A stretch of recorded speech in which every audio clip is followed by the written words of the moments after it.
Assalamu alaikum, mambo zenu, kwa majina naitwa Rukia Laltia na karibuni sana katika channel yangu. Katika video ya leo ningependa kuwafunza jinsi ya kupika wali wa asumini mtamu sana na rahisi mno. Makinika nami hadi tamati. Moja kwa moja katika sufuria yako taanza kuweka maji. Nimetumia maji vikombe 3.5.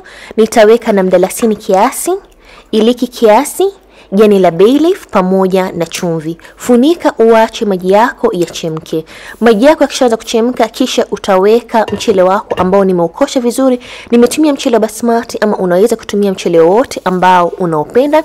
Mimi nimetumia mchele vikombe 2.5.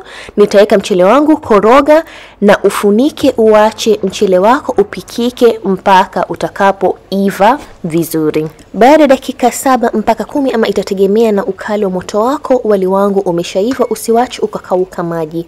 Kisha utautoa na utaweka pembeni, alafu utachukua bakuli ambalo linaweza kuingia katika oven, utaweka nusu ya wali, alafu utaweka na vitunguu maji ambavyo umevikaanga, kisha utarejelea tena utaweka wali pamoja na vitunguu vyako vya maji ambavyo umevikaanga, na mwisho kabisa utamwagilia mafuta kama vijiko 2 mpaka 3 vya kula. Funika na foil na uweke katika oven kwa moto wa 170 kwa dakika 30 mpaka wali wako utakapokauka. Na baada ya dakika 30 wali wangu asmini umeshakwisha kukauka kama unavyoona. Kwa kutumia uma nitauchanganya ili wali wangu usipate kukatika.